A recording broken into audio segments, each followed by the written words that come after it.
Hello everyone, this is me Sudha और आप देख रहे हैं YouTube channel be positive by सुधा।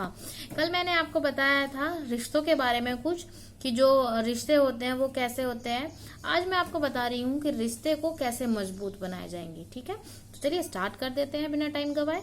देखिए, फर्स्ट पॉइंट, रिश्तों को मधुर बनाने के लिए आप दोनों ही साथियों को हर फैसले को मिलकर करना चाहिए। यानी कि अगर आप कोई फैसला ले रहे हैं तो आप अपने पार्टनर की सलाह जरूर लें, क्योंकि उसको अच्छा लगता है कि आप उससे उसके विचार बूझना जा रहे हैं। ठीक है, उसे इम्पोर्टेंस दें। आप दोनों को एक दूसरे के स्वभाव के बारे में जानने के लिए आपस में बातें करनी चाहिए। इससे आपके बीच गहरा संबंध बनेगा। यदि कोई कपल ऐसा है कि काम के तनाव के दौरान, मतलब कि घर में होते हैं ना, फैमिली होती है और फैमिली में जो है काम इतना होता है कि आपस में ही डिस्टेंस बन जाता है, तो उस डिस्टेंस को खत्म करने का सिर्फ एक ही तरीका है कि आप दोनों क्या करें, बातें करने का रास्ता निकालिए ताकि आप लोग बात करें और एक दूसरे के करीब आए। दोनों को एक दूसरे पर निर्भर होने की बजाय आत्मनिर्भर होना चाहिए। आत्मनिर्भर तो आप बहुत अच्छे से जानते होंगे, क्योंकि आज हमारा जो भारत है, मोदी जी भी कहते हैं आत्मनिर्भर बनिए। कई बार किसी ना किसी बात को लेकर जब लड़ाई झगड़े हो जाते हैं तो उस बात पर कभी भी आपको बातें करनी बंद नहीं करनी चाहिए। इससे क्या होता है, रिश्ते खराब होते हैं, रिश्तों में दूरी आ जाती है। महिलाएं अधिकतर सोचती हैं कि साथी केवल उनसे शारीरिक संबंध बनाना चाहते हैं, जबकि इस तरह की सोच रिश्ते के लिए खराब हो सकती है। ये बात सच है, अगर यही सोचकर चलेंगे तो ये रिश्तों को खराब कर देगी।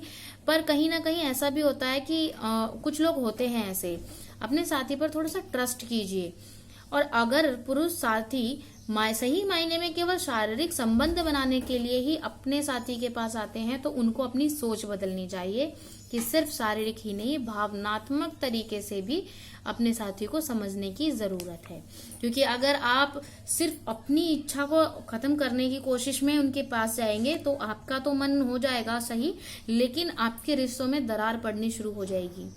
किसी पर भी अपना फैसला ना थोपे। इससे क्या होती है, अपने साथी को क्या होगी, घुटन महसूस होगी। ये सबसे ज्यादा इम्पोर्टेंट बात है। देखिए, अगर आप किसी से प्यार करते हैं तो उसे क्या करिए, फ्री छोड़िए। अगर वो फ्री छोड़ने के बाद भी आपका है तो वाकई ही वो आपका है, लेकिन अगर वो आपका नहीं है फ्री छोड़ने के बाद, तो इसका मतलब आपने कभी प्यार किया ही नहीं।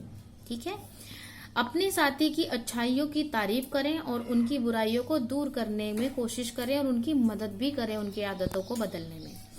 लंबे समय तक साथी की अनुपस्थिति संबंधों को मजबूत बना सकती है। देखिए, ऐसा भी होता है कि एक घर में आप रह रहे हैं, दोनों जने एक घर में रह रहे हैं, ठीक है, एक दूसरे के साथ हैं। आप लोग एक दूसरे की अहमियत को कितना समझ पाएंगे, नहीं समझ पाएंगे ना। जब एक इंसान आपसे अलग हो जाएगा ना, तब उसकी अहमियत आपको समझ में आएगी और आपकी अहमियत उसको समझ में आएगी। तो इससे क्या होगा, रिश्ता मजबूत बनेगा। शायद आपको शॉपिंग करने में या घर संभालने में थोड़ी सी दिक्कत होगी, कठिनाई होगी, लेकिन कोई नहीं, इस मुश्किल के वक्त को आधुनिक और रचनात्मक तरीके से आसान बनाएं। आप मोबाइल और इंटरनेट के द्वारा अपने साथी तक संगीत द्वारा अपने मन की बात भी पहुंचा सकते हैं। आज के टाइम में तो बहुत ही ज्यादा तरक्की हो चुकी है।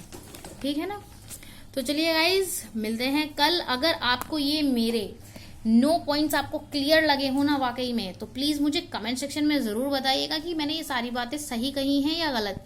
अगर आप इन 9 पॉइंट्स को अपने जीवन में अपना लेंगे तो एम डैम श्योर, मैं गारंटी देती हूँ, कभी आप दोनों के बीच में दूरियां नहीं आएगी। तो चलिए मिलते हैं कल नए टॉपिक के साथ। Bye bye.